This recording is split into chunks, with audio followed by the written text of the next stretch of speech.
जय श्री गणेश। प्यारे भक्तों, आज बुधवार के दिन आप सभी सुनिए बुधवार व्रत कथा। एक बुढ़िया माई थी। वह बहुत गरीब थी, आंखों से अंधी थी। उसका एक बेटा और एक बहू थे। वह बुढ़िया सदैव गणेश भगवान जी की पूजा किया करती थी।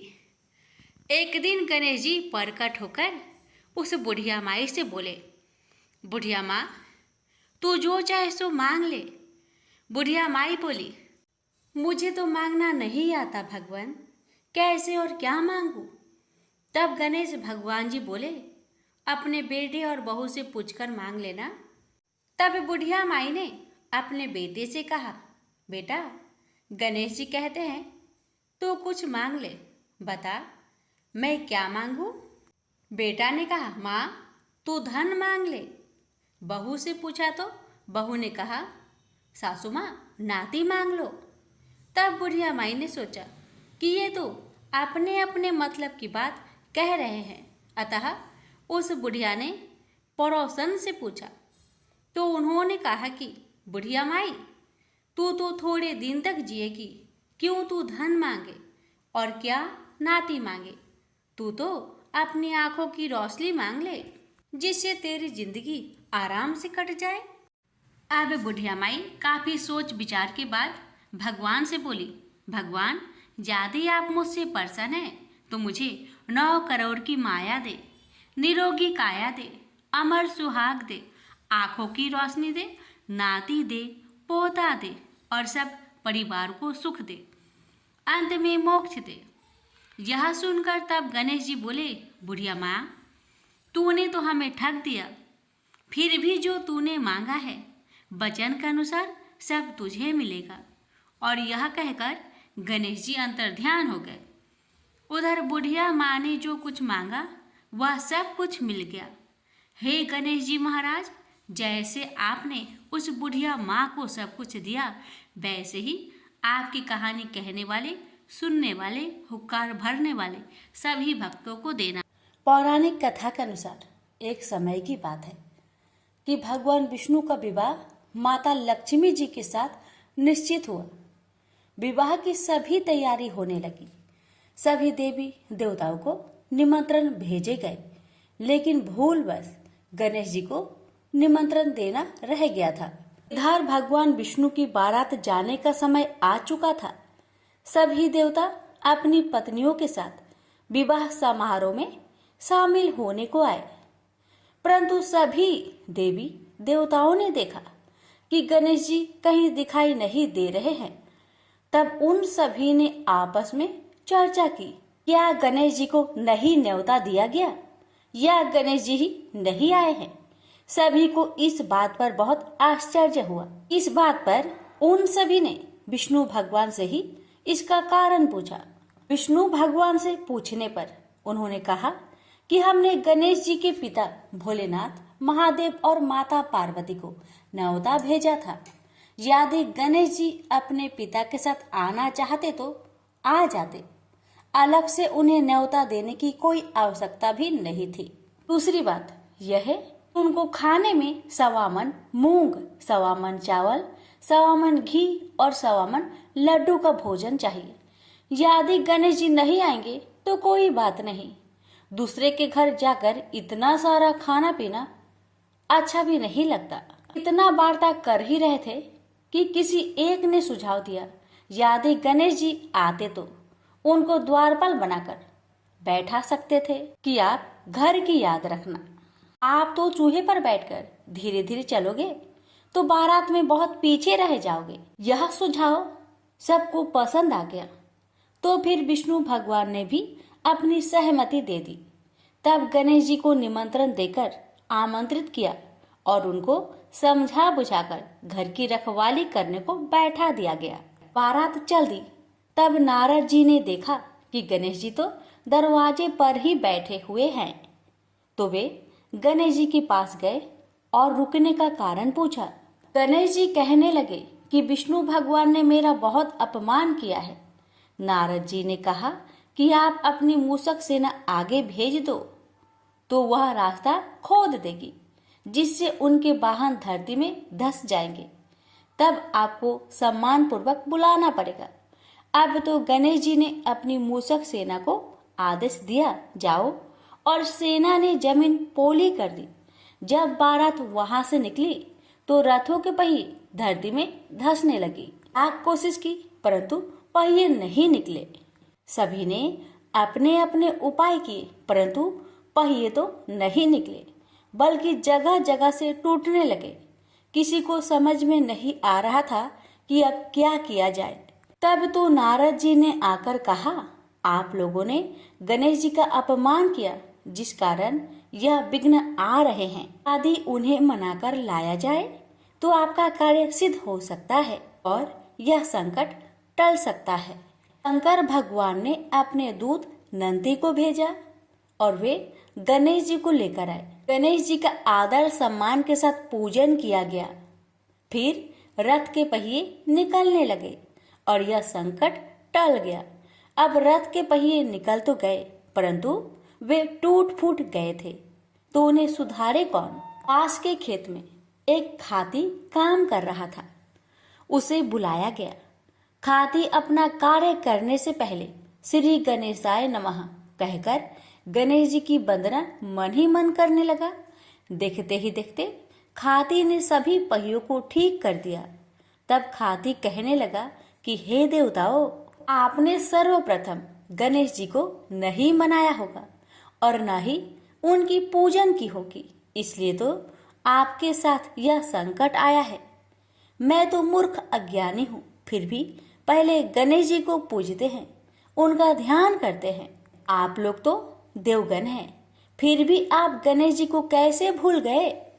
अब आप लोग भगवान श्री गणेश जी की जय बोलकर जाए तो आपके सब काम बन जाएंगे और कोई संकट भी नहीं आएगा।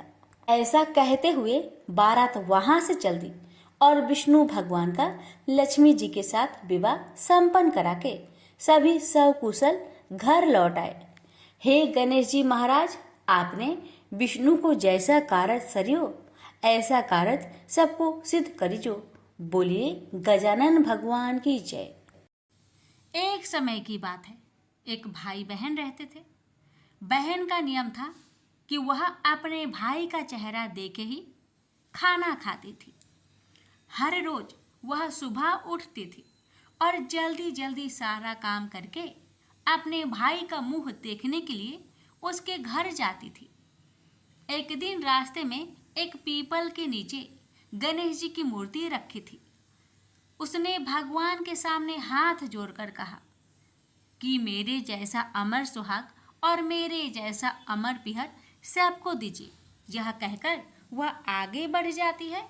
जंगल के झाड़ियों के कांटे उसके पैरों में चुभा करते जाते थे। एक दिन भाई के घर बहन पहुंची और भाई का मुख देखकर बैठ गई तो भाभी ने पूछा, पैरों में क्या हो गया है। यह सुनकर उसने भाभी को जवाब दिया कि रास्ते में जंगल के झाड़ियों के गिरे हुए कांटे पाँव में चुभ गए हैं। जब वह वापस अपने घर आ जाए तब भाभी ने अपने पति से कहा कि रास्ते को साफ करवा दो, आपकी बहन के पाँव में बहुत सारे कांटे चुभ गए हैं। भाई ने तब कुल्हाड़ी लेकर सारी झाड़ियों को काटकर रास्ता साफ कर दिया, जिससे गणेश जी का स्थान भी वहां से हट गया। यह देखकर भगवान गुस्सा हो गए और उसके भाई के प्राण हर लिए। लोग अंतिम संस्कार के लिए जब भाई को ले जा रहे थे तब उसकी भाभी रोते हुए लोगों से कही, थोड़ी देर रुक जाओ, उसकी बहन आने वाली है, वह अपने भाई का मुख देखे बिना नहीं रह सकती, उसका यह नियम है। तब लोगों ने कहा, आज तो देख लेगी पर कल कैसे देखेगी। रोज दिन की तरह बहन अपने भाई का मुंह देखने के लिए जंगल में निकली। तब जंगल में उसने देखा कि सारा रास्ता साफ किया हुआ है। जब वह आगे बढ़ी तो उसने देखा कि सिद्धि विनायक को भी वहां से हटा दिया गया है। तब उसने जाने से पहले गणेश जी को एक अच्छे स्थान पर रखकर उन्हें स्थान दिया और हाथ जोड़कर बोली, भगवान, मेरे जैसा अमर सुहाग और मेरे जैसा अमर पिहर सबको देना और फिर बोलकर आगे निकल गई। भगवान तब सोचने लगे, अगर इसकी नहीं सुनी तो हमें कौन मानेगा, हमें कौन पूजेगा। तब सिद्धि विनायक ने उसे आवाज दी, बेटी इस खेजड़ी की 7 पत्तियां लेकर जा और उसे कच्चे दूध में घोलकर भाई के ऊपर छींटा मार देना, वह उठकर बैठ जाएगा। यह सुनकर जब बहन पीछे मुड़ी तो वहाँ कोई नहीं था। फिर वह यह सोचने लगी कि ठीक है, जैसा सुना वैसा कर लेती हूँ। फिर वह 7 खेजड़ी की पत्तियां लेकर अपने भाई के घर पहुंची। उसने देखा वहाँ कई लोग बैठे हुए हैं, भाभी बैठी रो रही है और भाई की लाश रखी है। तब उसने उस 7 पत्तियों को बताए हुए नियम के तहत भाई के ऊपर इस्तेमाल किया। तब भाई उठकर बैठ गया। भाई बोला बहन से, बोला मुझे बहुत ही गहरी नींद आ गई थी। तब बहन बोली, यह नींद किसी दुश्मन को भी ना आए, और उसने सारी बात अपने भाई को बता दी। तो मान्यता के अनुसार ये है गणेश जी की चमत्कारी कथा। प्रेम से बोलिए गणेश भगवान जी की जय हो। एक बार गणेश जी एक छोटे से बालक के रूप में एक चम्मच में चावल और दूसरे चम्मच में दूध लेकर निकले। वो हर किसी से कह रहे थे कि कोई मेरे लिए खीर बना दो, कोई मेरे लिए खीर बना दो। एक बुढ़िया माई बैठी हुई थी। उसने कहा, ला बेटा, मैं तुम्हारे लिए खीर बना देती हूँ। इतना कहकर बुढ़िया माई अपने कमरे में जाकर छोटे छोटे 2 कटोरी लेकर आती है। तब 20 रुपये गणेश जी कहने लगे, दादी माँ, छोटी सी बर्तन से क्या होगा? आपके घर में जो सबसे बड़ा बर्तन हो उसी को लेकर आओ। बुढ़िया माई मुस्कुराकर बच्चे की मन रखने के लिए, उसके खुशी के लिए अपने घर की सबसे बड़ा बर्तन लेकर बाहर आई और बालक गणेश के सामने रख दिया। अब तो बुढ़िया माई की आंखें फटी की फटी रह गई। वह जो थोड़े से चावल थे, 1 चम्मच चावल उस बर्तन में डालते ही बर्तन चावल से भर गया और दूसरे बर्तन में 1 चम्मच का दूध डालने से ही बर्तन दूध से भर गया। ये सब देख बुढ़िया आश्चर्य में पड़ गई। अब इतना होने के बाद 20 रुपये गणेश जी कहते हैं, दादी माँ, मैं नहाकर आता हूँ, आप खीर को बनाकर तैयार कर लो। जब बुढ़िया माई बड़े ही प्यार से खीर को बनाया, बूढ़ी माई के पोते पोती खीर खाने के लिए रोने लगे। बुढ़िया ने कहा, गणेश जी, आपके भोग लगे। इतना कहकर चूल्हे में थोड़ी सी खीर डाली और अपने दोनों बच्चों को कटोरी भर भर कर खीर दे दिया। बूढ़ी माई की पड़ोसन ऊपर से देख रही थी, तो बुढ़िया माई ने सोचा ये पड़ोसन जरूर चुगली कर देगी। तो बुढ़िया माई ने उसे भी 1 कटोरा खीर भरकर उसे भी पकड़ा दिया। अब होता है ये कि बेटे की बहू चुपके से आई और 1 कटोरा खीर लेकर बड़े प्रेम से खाई और कटोरा को चक्की के नीचे छुपा दिया। अभी भी गणेश जी नहीं आए थे। बुढ़िया माई को भी भूख लग रही थी। बेचारे वो भी 1 कटोरा खीर भरकर किवाड़ के पीछे बैठकर एक बार फिर कहा, हे गणेश जी, आपको भोग लगे, ऐसा कहकर खाना शुरू कर दिया। तभी गणेश जी आ गए। तो बुढ़िया माई कहने लगी, आजा रे गणेशिया, खीर खा लो, मैं आपके ही राह देख रही थी। गणेश जी ने कहा, दादी माँ, मैंने खीर पहले ही खा ली है। तो बुढ़िया माई ने कहा, कब खाई?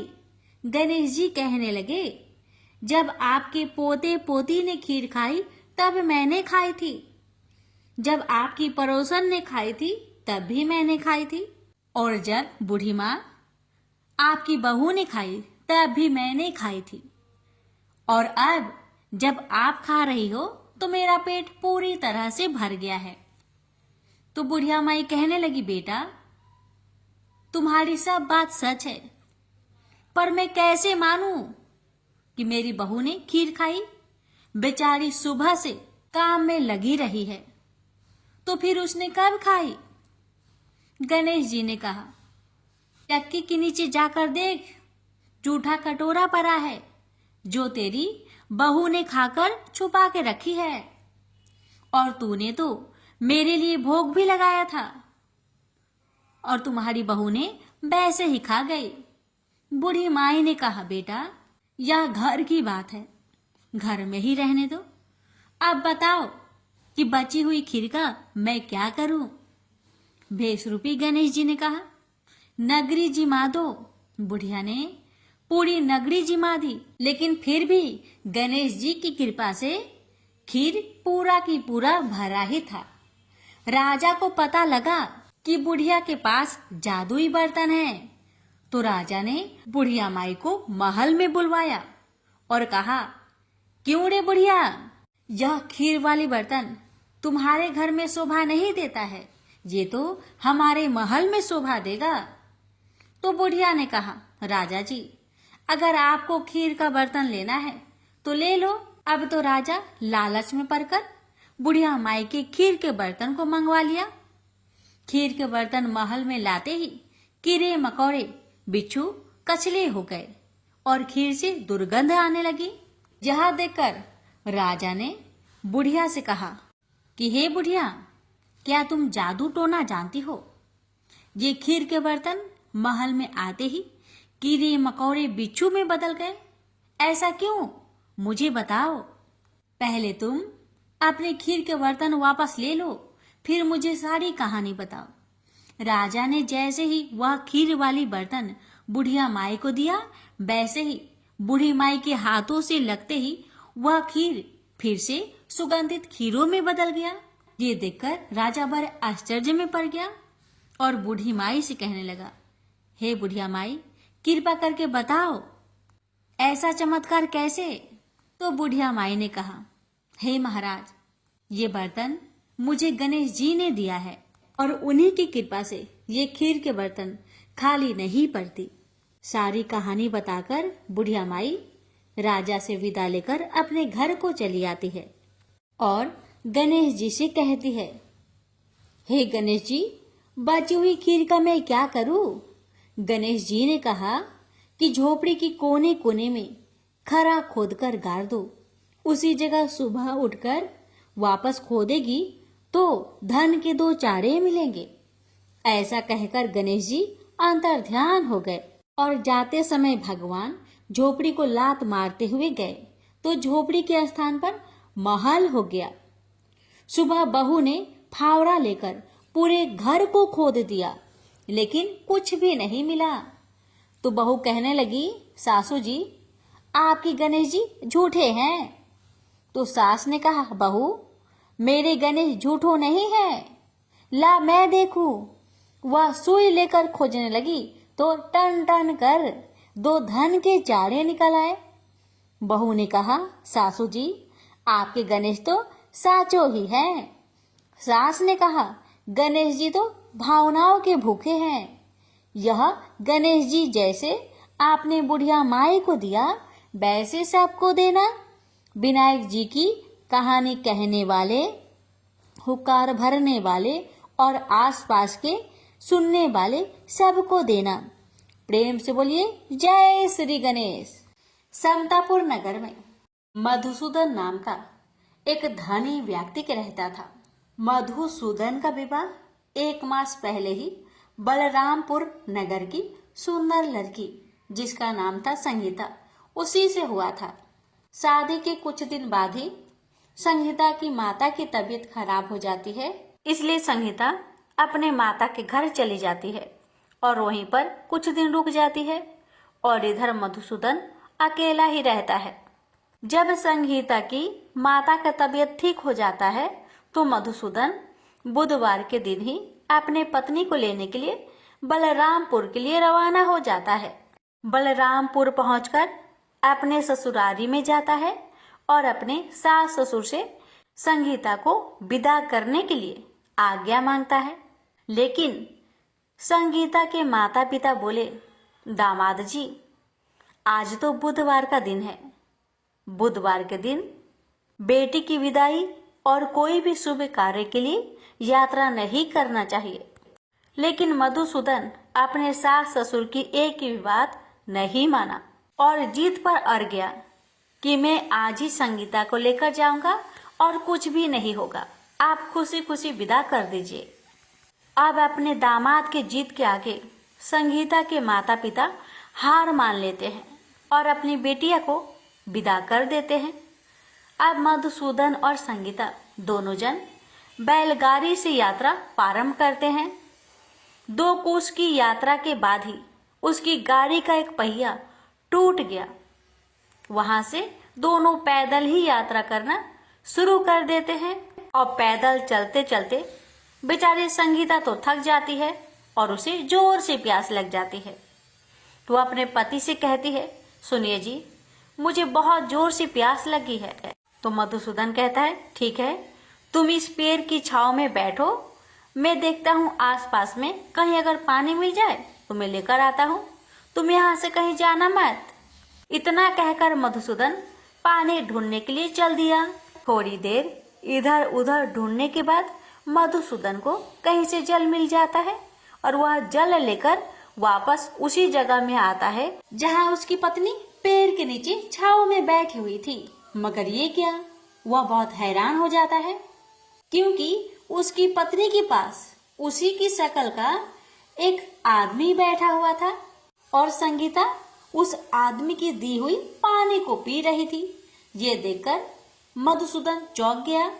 जब संगीता का नजर दूसरे मधुसूदन पर पड़ा तो बेचारी वो भी हैरान रह गई और दोनों में से असली मधुसूदन कौन है बेचारी अंतर न कर पाई। अब मधुसूदन को बहुत क्रोध आया और क्रोध में उसने उस व्यक्ति से पूछा, तुम कौन हो और मेरी पत्नी के पास क्यों बैठे हो? मधुसूदन की बात सुनकर उस व्यक्ति ने कहा, अरे भाई, यह मेरी पत्नी संगीता है। मैं अपनी पत्नी को ससुराल से विदा कराकर लाया हूँ, लेकिन तुम कौन हो जो मुझसे ऐसे प्रश्न कर रहे हो? उस व्यक्ति की बातें सुनकर मधुसूदन भड़क उठा और कहने लगा कि तुम जरूर कोई चोर या ठग हो। यह मेरी पत्नी संगीता है। मैं इसे पेड़ के नीचे बैठाकर जल की खोज में गया था। इस पर उस व्यक्ति ने कहा, अरे भाई, झूठ तो तुम बोल रहे हो। संगीता को प्यास लगने पर जल लेने मैं गया था। मैंने तो जल लाकर अपनी पत्नी को पिला भी दिया। अब तुम चुपचाप यहाँ से चलते बनो, नहीं तो किसी सिपाही को बुलाकर तुम्हें पकड़वा दूंगा। दोनों एक दूसरे से लड़ने लगे। उन्हें लड़ते देख बहुत से लोग वहां इकट्ठे हो गए। नगर के कुछ सिपाही भी वहां आ गए। सिपाही उन दोनों को पकड़कर राजा के पास ले गए और सारी कहानी राजा को सुना दी। राजा ने भी कोई निर्णय नहीं कर पाया। संगीता भी उन दोनों में से अपने वास्तविक पति को नहीं पहचान पा रही थी। राजा ने दोनों को ही कारागार में डाल देने के लिए कहा।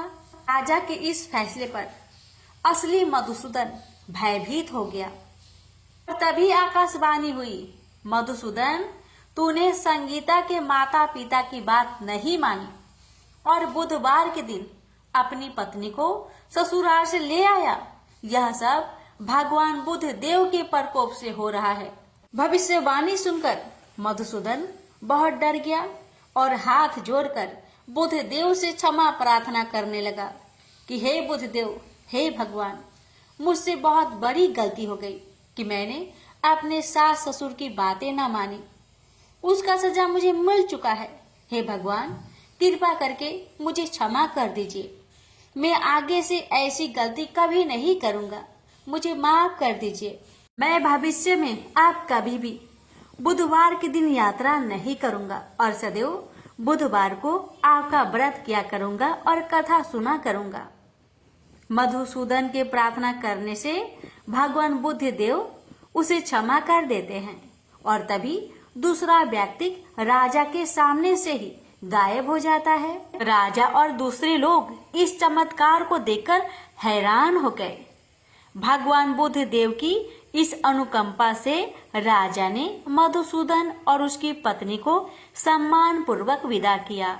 कुछ दूर चलने पर रास्ते में उन्हें वही बैलगाड़ी मिल गई। बैलगाड़ी का टूटा हुआ पहिया भी अपने आप जुड़ा हुआ था। दोनों उसमें बैठकर समतापुर की ओर चल दिए। मधुसूदन और उसकी पत्नी संगीता दोनों बुधवार को व्रत करते हुए आनंद पूर्वक जीवन यापन करने लगे। इस तरह भगवान बुद्ध देव की कृपा से उनके यहाँ खुशियां बरसने लगी। इस तरह जो भी स्त्री या पुरुष विधिवत बुधवार का व्रत करके व्रत कथा को श्रद्धा पूर्वक सुनते हैं, भगवान बुद्ध देव उनके सभी कष्टों को दूर करते हैं। प्रेम से बोलिए बुद्ध देव भगवान की जय। एक बुढ़िया माई थी, मिट्टी के गणेश जी की पूजा करती थी। रोज बनाए रोज गल जाए। एक सेठ का मकान बन रहा था तो बुढ़िया बोली, पत्थर का गणेश बना दो। मिस्त्री बोले, जितने में हम तेरा पत्थर का गणेश जी करेंगे उतने में अपनी दीवार ना चिनेंगे। बुढ़िया बोली, राम करे तुम्हारी दीवार टेढ़ी हो जाए। अब उनकी दीवार टेढ़ी हो गई। वो चिने और ढा देवे, चिने और ढा देवे। इस तरह करते करते शाम हो गई। शाम को सेठ आया। उसने कहा, आज कुछ भी नहीं किया। मिस्त्री कहने लगे कि एक बुढ़िया आई थी, वो कह रही थी मेरा पत्थर का गणेश कर दो। हमने नहीं करा तो उसने कहा तुम्हारी दीवार टेढ़ी हो जाए। तब से दीवार सीधी नहीं बन रही है। बनाते हैं और ढा देते हैं। सेठ ने बुढ़िया बुलवाई। सेठ ने कहा, हम तेरा सोना का गणेश गढ़ देंगे, हमारी दीवार सीधी कर दो। सेठ ने बुढ़िया को सोने का गणेश गढ़ा दिया। सेठ की दीवार सीधी हो गई। जैसे सेठ की दीवार सीधी की, ऐसे ही हे भगवान सबकी करना। भगवान श्री गणेश को तुलसी नहीं चढ़ती। इसके पीछे पुराणों में एक रोचक कथा मिलती है। एक समय में धर्मात्मज नाम के राजा हुआ करते। उनकी कन्या तुलसी यौन अवस्था में थी। अपने विवाह की इच्छा लेकर तीर्थ यात्रा पर निकल पड़ी। उन्होंने कई जगह की यात्रा की। एक स्थान पर उन्हें तरुणावस्था में भगवान श्री गणेश को तपस्या में लीन देखा। भगवान गणेश का रूप अत्यंत मोहक और आकर्षक था। तुलसी भगवान गणेश के इस रूप पर मोहित हो गई और अपने विवाह का प्रस्ताव उनके समक्ष रखने के लिए उनका ध्यान भंग कर दिया। भगवान गणेश ने स्वयं को ब्रह्मचारी बताते हुए तुलसी का विवाह प्रस्ताव ठुकरा दिया। तुलसी को भगवान गणेश के इस रूखे व्यवहार और अपना विवाह प्रस्ताव ठुकराए जाने से बहुत दुख हुआ और उन्होंने आवेश में आकर भगवान गणेश को 2 विवाह होने की श्राप दे दिया। इस पर श्री गणेश ने भी तुलसी को असुर से विवाह होने का श्राप दे डाला। बाद में तुलसी को अपनी भूल का एहसास हुआ और भगवान गणेश से क्षमा मांगी। ना तुम्हारा श्राप खाली जाएगा ना मेरा। मैं रिद्धि और सिद्धि का पति बनूंगा और तुम्हारा भी विवाह राक्षस जलांधर से अवश्य होगा। लेकिन अंत में तुम भगवान विष्णु और श्री कृष्ण की प्रिया बनोगी और कलयुग में भगवान विष्णु के साथ तुम्हें पौधे के रूप में पूजा जाएगा। लेकिन मेरी पूजा में तुलसी का प्रयोग नहीं किया जाएगा। प्रेम से बोलिए तुलसी माता की जय, गणेश भगवान की जय। बहुत समय पहले की बात है। किसी गांव के बाहर एक बरगद का पेड़ था जिसके पास ही गणेश जी का एक छोटा सा मंदिर था। गांव में और मंदिर नहीं थे, इसलिए सब लोग इसी मंदिर में आकर पूजा किया करते थे। गांव में एक भिखारी भी रहता था। भीख मांगना ही उसका काम था। गांव छोटा सा था। भिखारी को काफी भीख नहीं मिलती थी, इसलिए यह और कोई उपाय न देखकर मंदिर के दरवाजे पर बैठने लगा। सोचने लगा कि लोग यहाँ धर्म करने आते हैं और नहीं तो सही पेट भरने लायक भीख तो मिल जाया करेगी। भिखारी दिन भर मंदिर के दरवाजे पर बैठा रहता और जब वहाँ किसी को आते देखता तो शिव शिव रटने लगता। इस तरह बेचारा दिन भर गणेश जी और शिव जी का नाम जपता रहता था। मगर शाम तक उसे भीख मिलती थी। फिर 2-4 मुट्ठी अन्न और कुछ फल मूल और कभी कभी 4-6 पैसे मिलते थे। भला इतनी थोड़ी आमदनी से किसी की गुजर कैसे हो सकती है। फिर भिखारी को अपना ही नहीं बल्कि अपनी बेटी की भी चिंता करनी पड़ती थी। उसकी बेटी का नाम था कमला और वह बड़ी चतुर और बड़ी समझदार थी। मगर चतुराई और समझदारी से तो पेट की आग नहीं बुझती, उसे तो भोजन चाहिए। इसलिए कमला कभी कभी अपने बाप को भोजन पाने के लिए तंग करने लगती थी। उस वक्त भिखारी के दिल पर बड़ी चोट लगती, उसकी आंखें भर आती थी। वह चिंता के समुद्र में डूब उतरने लगता था। गर्मी के दिन थे, दोपहर का समय था। ऊपर आसमान और नीचे धरती धक धक जल रही थी। चारों तरफ सन्नाटा छा रहा था। ऐसे ही समय में महादेव पार्वती लोगों का सुख दुख देखने इस संसार में आए। चलते चलते वे उसी गांव में पहुंचे और गणेश जी के मंदिर के सामने से निकले। भिखारी उन्हें आते देख ओम नमः शिवाय की रटना रटने लगा। भिखारी की यह हालत देख पार्वती जी को बड़ी दया आई। उन्होंने महादेव जी से कहा, भगवान इस भिखारी की तरफ भी तो देखिए, बेचारा कितना दुखी है।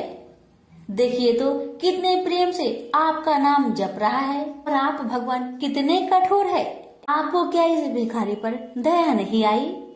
मैंने सुना था कि लोग बड़े पापी हो गए हैं, वो देवताओं का पूजा नहीं करते, मगर नहीं, आज मुझे मालूम हुआ कि इसमें उनका कोई अपराध नहीं, सब तो देवताओं का अपराध ही है।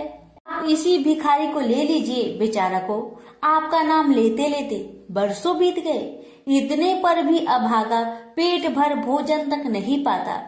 जब देवता ही ऐसे कठोर हो जाएंगे तब कोई काहे उनकी पूजा करेगा। अब महादेव जी को पार्वती जी की बात लग गई। भगवान बोले, देवी आप असल बात क्या है नहीं जानती और आप जान भी नहीं सकती, क्योंकि आपका हृदय ही इतना कोमल है कि मैं कहता हूँ देवी आप जिद ना करें, जो हो रहा है उसे होने दीजिए। देवी ने एक ना सुना तो भगवान ने कहा, ठीक है तो मैं आज इस भिखारी के लिए कुछ बंदोबस्त करा देता हूँ, जिससे इस भिखारी का दुख दूर हो जाएगा। इतना कहकर महादेव जी पार्वती जी के साथ मंदिर में पहुँचे। माता पिता को आते देख गणेश जी उठकर खड़े हो गए। उन्होंने बड़े प्रेम से माता पिता को प्रणाम किया। महादेव जी ने गणेश जी को आशीर्वाद दिया और कहा, देखो बेटा, यह भिखारी बरसों से तुम्हारे द्वार पर बैठा है, मेरा नाम जपा करता है, मगर तुमने अब तक इस पर दया क्यों नहीं किया? अब ऐसा कुछ उपाय करो जिससे इस बेचारे का दुख दूर हो जाए। गणेश जी ने हाथ जोड़कर उत्तर दिया, अच्छी बात है पिताजी, 7 दिन के भीतर उसका दुख दूर हो जाएगा, उसे कहीं न कहीं से 2 लाख रुपए मिल जाएंगे। गणेश जी का उत्तर सुनकर महादेव पार्वती आगे को चल गए। इसी समय एक बनिया मंदिर में पूजा करने आया था। वह आड़ में छिपा छिपा महादेव जी और गणेश जी की बातें सुन रहा था। उसने सोचा, ये तो बहुत अच्छा मौका है, यदि थोड़ी चतुराई से काम लूं तो सहज ही 2 लाख का मालिक मैं हो सकता हूँ। बस वह बड़ी खुशी से भिखारी के सामने पहुंचा और उसे प्रणाम कर एक तरफ बैठ गया। भिखारी को आज तक किसी ने प्रणाम नहीं किया था, न कोई उसके पास आकर बैठा ही था। बनिए की इस काम से भिखारी ने समझा कि यह बेशक कोई भला मानुष है। वह मन ही मन प्रसन्न हुआ और बनिए से बोला, बाबा आप बहुत दयालु जान पड़ते हैं, कहिए मेरे पास आने की कृपा क्यों कर हुई? आप नहीं जानते मैं गरीब भिखारी हूँ। बनिए को तो अपना मतलब गांठना था। मीठेपन से बोला, आप भिखारी है? कौन कहता है कि आप भिखारी है? मुझे अच्छी तरह मालूम है कि आप एक पहुंचे हुए महात्मा हैं और आपके दर्शन से लोगों के पाप दूर हो जाते हैं। मैं भी आपके दर्शन करने चला आया हूँ। मुझे आपसे कुछ पूछना है, यदि आज्ञा दो तो पूछो। भिखारी खुशी से बोला, पूछिए। बनिया बोला, भला दिन भर आपको कितनी भीख मिल जाती है? भिखारी बोला, भाई मिलने की क्यों पूछते हो, यहाँ तो पेट की भी लाले पड़े रहते हैं। रोजाना 2-4 मुट्ठी अन्न मिल जाता है, कभी 2-4 पैसे भी मिल जाते हैं।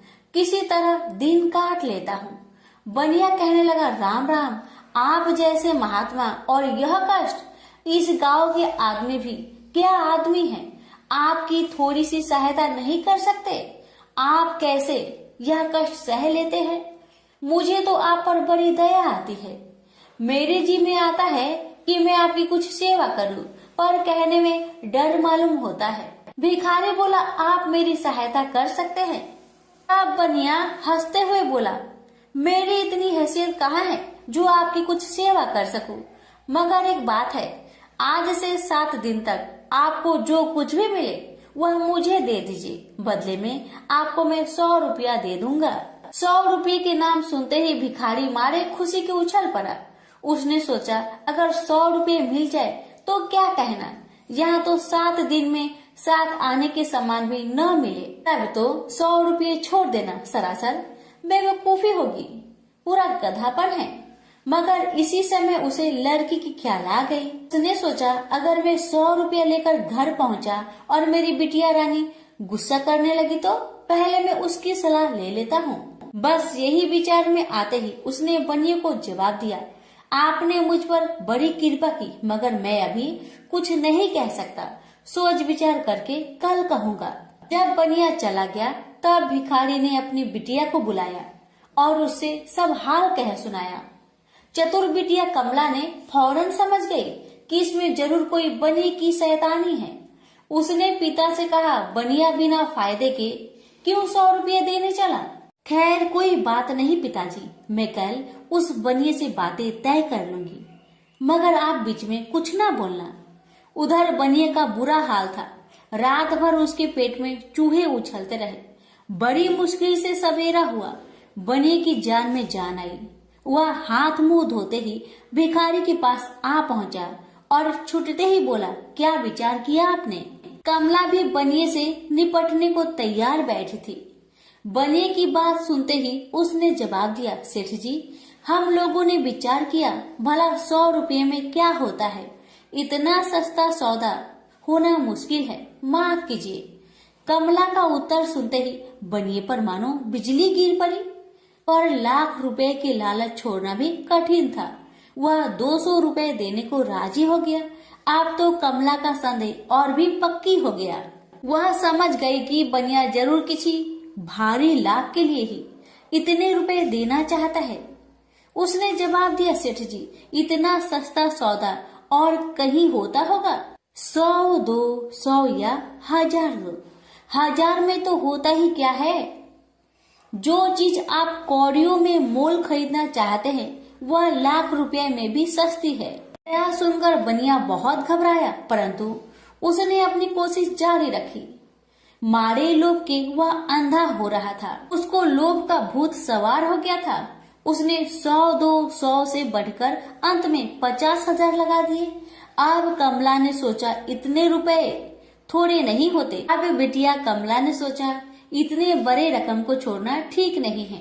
उसने बनिए से कहा, खैर आप नहीं मानते तो मैं ही आपकी बात मान लेती हूँ, मगर शर्त यह है कि रुपए अभी मिलने चाहिए। ये शर्तें मंजूर करने में बनिए को क्या उजर थी। वह खुशी खुशी घर लौटा। उसने सोचा 50,000 रुपए देकर 1 लाख लेना कुछ बुरा नहीं है। 2 लाख न सही 1.5 लाख मालिक तो बन ही जाऊंगा। आहा, मेरी तकदीर भी कितनी चोखी है। 7 ही दिन में 50,000 का लाभ हो गया। उसने घर आते ही भिखारी के पास 50,000 रुपए भेज दिए। अब बनिया हर रोज भिखारी के पास आता और उसकी दिन भर की भीख घर ले आता। इस तरह 6 दिन बीत गए। अब तो बनिए को बड़ी फिक्र हुई। 7वें दिन वह फिर गणेश जी के मंदिर में पहुंचा। उसने देखा कि आज फिर महादेव पार्वती मंदिर में पधारे हैं। बस वह दीवार से कान सटा उनकी बातें सुनने लगा, मगर यह क्या, उसका कान दीवार में चिपक गया। उसने कान छुड़ाने की बहुत कोशिश की, पर कान टस-मस न हुआ। तब वह दाहिने हाथ की सहायता से कान छुड़ाने लगा। इतने में हाथ भी दीवार में चिपक गया। इधर महादेव जी ने गणेश जी से पूछा, बेटा इस भिखारी के लिए कुछ इंतजाम हुआ है? गणेश जी बोले, जी हाँ, उसे 50,000 रुपए तो दिलवा दिए हैं, बाकी के लिए बनिए को दीवार से चिपका कर रखा है। यह बनिया बड़ा लोभी कंजूस है, इसने गरीबों से एक एक के 4-4 वसूल कर अपना घर बनाया है। रुपए वसूल करने में इसने गरीबी पर दया नहीं की। उनके बच्चे भूखे मरते रहे, पर इसने चौगुने रुपए वसूल करके भी संतुष्ट नहीं किया। इस तरह इसने 1 लाख रुपए से अपनी तिजोरी भर ली है। गरीबों के माल से यह सुख नहीं उठा सकता। अब जब तक यह भिखारी को बाकी 50,000 रुपए न देगा, तब तक दीवार से चिपका रहेगा। गणेश जी की बातें सुनकर बनिए ने अपना माथा को पीट लिया। इसकी आंखें में आंसू बरसने लगे। जब उसने घर से 50,000 रुपए मंगवाया और भिखारी को दे दिए, तब कहीं दीवार से उसका पीछा छूटा। इसे बोलिए गणेश भगवान की जय, उमापति शंकर भगवान की जय।